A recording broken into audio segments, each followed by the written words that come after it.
अब राजनीति की आज की दूसरी बड़ी खबर, उत्तर प्रदेश लेकर आपको चलते हैं। यहां से भी बीजेपी के लिए अशुभ खबरें आ रही हैं और पंचायत चुनाव के नतीजे 3 दिन बाद अब लगभग स्पष्ट हुए हैं और इन चुनावों में बीजेपी को नुकसान हुआ है। इसलिए अब हम उत्तर प्रदेश के पंचायती चुनाव के नतीजों का आपके लिए विश्लेषण करेंगे।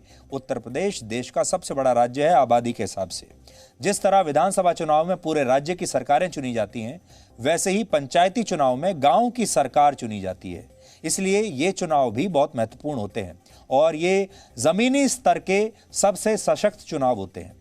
वैसे तो इन चुनावों में राजनीतिक पार्टियां अपने चुनाव चिन्ह के साथ मैदान में नहीं उतरती, यानी ये राजनीतिक पार्टियों की लाइन पर नहीं लड़े जाते, लेकिन वो उम्मीदवारों को समर्थन जरूर देती हैं और इस बार ये काम बड़े स्तर पर हुआ।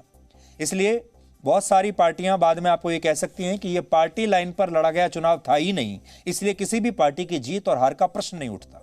लेकिन इन चुनावों में पार्टियां उम्मीदवारों को अपना समर्थन देती हैं, जिससे पता चलता है कि ये उम्मीदवार किस पार्टी से जुड़ा है। लगभग सभी बड़ी पार्टियों ने उन उम्मीदवारों की सूची इस बार पहले ही जारी कर दी थी जिन्हें उनका समर्थन हासिल था। इसलिए इन उम्मीदवारों की हार अब इन पार्टियों की हार मानी जाएगी जिनमें बीजेपी के लिए जो नतीजे हैं वो शुभ नहीं है। सबसे पहले आपको नतीजे बताते हैं। उत्तर प्रदेश में जिला पंचायत की कुल 3050 सीटों पर चुनाव हुआ। इनमें 1081 सीटों पर निर्दलीय उम्मीदवारों की जीत हुई है। सबसे ज्यादा निर्दलीय उम्मीदवार जीते। दूसरे नंबर पर 851 सीटों पर समाजवादी पार्टी के समर्थन वाले उम्मीदवार जीते हैं। बीजेपी के समर्थन वाले 618 उम्मीदवार जीते हैं।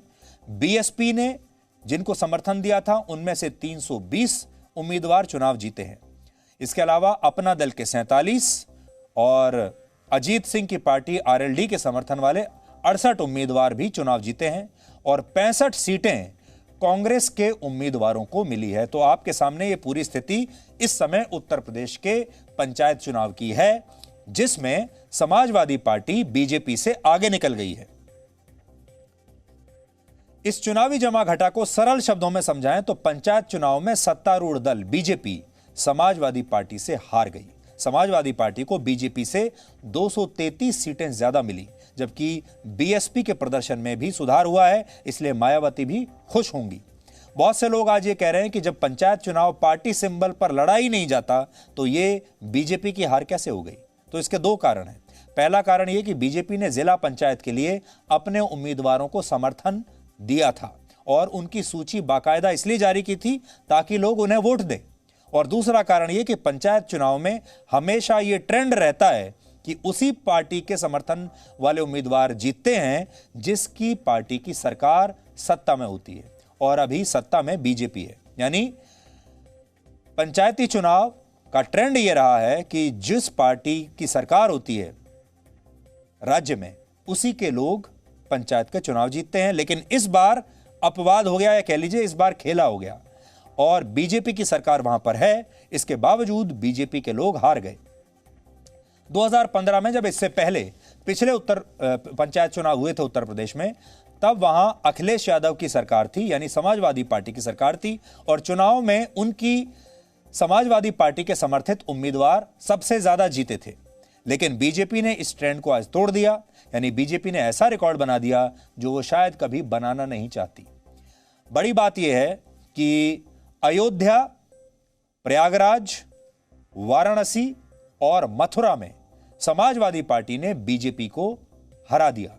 ये वो जिले हैं जहां बीजेपी का काफी दबदबा माना जाता है, और अयोध्या तो बहुत ही बड़ी बात है क्योंकि अभी हाल ही में बीजेपी वहां पर और सरकार वहां पर राम मंदिर बना रही है, और ऐसे में अयोध्या से बीजेपी का हार जाना बहुत बड़ी बात है। दूसरी बात, प्रधानमंत्री नरेंद्र मोदी खुद वाराणसी से सांसद हैं और वाराणसी से भी बीजेपी हार गई, यानी प्रधानमंत्री की कॉन्स्टिट्यूएंसी से भी बीजेपी हार गई। वाराणसी के जिला पंचायत चुनाव में समाजवादी पार्टी को सबसे ज्यादा 15 सीटें मिली हैं, 8 सीटें निर्दलीय ने जीती हैं, और बीजेपी तीसरे नंबर पर 7 सीटें जीत पाई, और बीएसपी और कांग्रेस को 5-5 सीटें मिली हैं।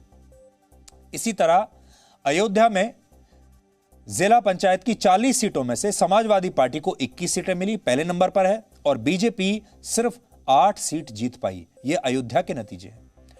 बड़ी बात यह है कि बीजेपी के लिए अयोध्या के सोहावल उप जिला में भी परिणाम बहुत बुरे रहे। यह वही जगह है जहां पर सुप्रीम कोर्ट के फैसले के तहत मस्जिद के लिए 5 एकड़ जमीन दी गई है। यहां भी बीजेपी हार गई। पूर्वांचल में जहां समाजवादी पार्टी ने बीजेपी को पीछे छोड़ा, तो पश्चिमी उत्तर प्रदेश में भी बीएसपी का प्रभाव दिखा। सबसे अहम मथुरा के नतीजे रहे, जहां बीएसपी के उम्मीदवारों ने जीत हासिल की, जबकि बीजेपी बीएसपी से हार गई।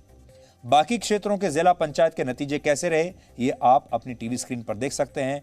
इनमें गोरखपुर के नतीजे भी हैं, जो मुख्यमंत्री योगी आदित्यनाथ की कॉन्स्टिट्यूएंसी है, उनका इलाका है। वहां के नतीजे भी आप देख सकते हैं।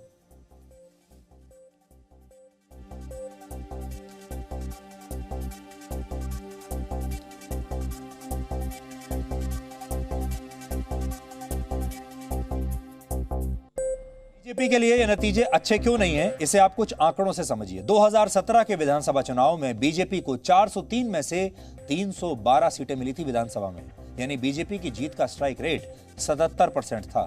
फिर 2019 के लोकसभा चुनाव आए और बीजेपी को उत्तर प्रदेश की 80 लोकसभा सीटों में से 62 सीटें मिली थी, यानी स्ट्राइक रेट उतना ही रहा जितना 2017 में था।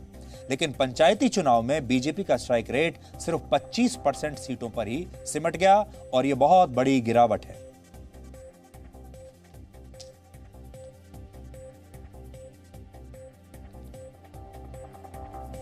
यहां पर चिंताजनक बात जो है वो ये कि उत्तर प्रदेश बीजेपी का गढ़ माना जाता है। इस समय उत्तर प्रदेश में सबसे ज्यादा लोकसभा सीटें हैं। उत्तर प्रदेश सबसे प्रभावशाली राज्य है राष्ट्रीय राजनीति में, और ऐसे में बीजेपी का वहां पर जमीनी स्तर के चुनाव में हार जाना एक बहुत बड़ा अलार्म है, बहुत बड़ा रेड सिग्नल है बीजेपी के लिए। इसकी 2 वजहें हो सकती हैं। पहली वजह हो सकती है कोविड, क्योंकि कोरोना वायरस को लेकर जिस तरह सरकार ने काम किया है, हो सकता है जनता ने वहां पर अपनी टिप्पणी इस चुनाव के माध्यम से वहां दी हो, तो ये कोरोना वायरस का नतीजा हो सकता है। दूसरा नतीजा किसान आंदोलन का भी हो सकता है, क्योंकि पश्चिमी उत्तर प्रदेश जैसी जगहों पर किसान आंदोलन का बहुत असर रहा और वहां पर अजीत सिंह की पार्टी ने अच्छा प्रदर्शन किया है, बाकी पार्टियों ने भी अच्छा प्रदर्शन किया है। और अखिलेश यादव आज बहुत खुश होंगे, क्योंकि बैठे बिठाए ऐसा नहीं है, उन्होंने कोई खास मेहनत भी नहीं की थी, फिर भी समाजवादी पार्टी पहले नंबर पर आ गई। इसका कारण यह है कि बिना बहुत ज्यादा मेहनत किए भी अगर समाजवादी पार्टी आगे आ रही है, इसका मतलब लोग बीजेपी से नाराज हैं और उस नाराजगी का इनडायरेक्ट फायदा समाजवादी पार्टी को मिल रहा है। ये एक बहुत बड़ा जो है बीजेपी के लिए उलटफेर है और बीजेपी को इसे बहुत गंभीरता से यहां पर लेना होगा। Presenting B News app, available on Google Play and App Store. Download it now.